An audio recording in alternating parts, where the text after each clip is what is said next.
Zimbabwe's President Emmerson Mnangagwa is set to hold a significant meeting with war veterans from all 10 provinces. The engagement, themed Honoring the Past, Shaping the Future, aims to recognize the invaluable contributions of war veterans and discuss ways to improve their welfare and support systems.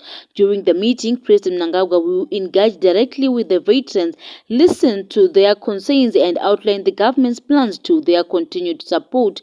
This initiative underscores the government's commitment to honoring the sacrifices of war veterans and ensuring their well-being. The meeting is expected to provide a platform for open dialogue, allowing the president to understand the needs and challenges faced by war veterans. By engaging with war veterans from across the country, the government can identify areas for improvement and develop targeted solutions to enhance their support systems. This engagement is part of the government's ongoing efforts to recognize and support the contributions of war veterans.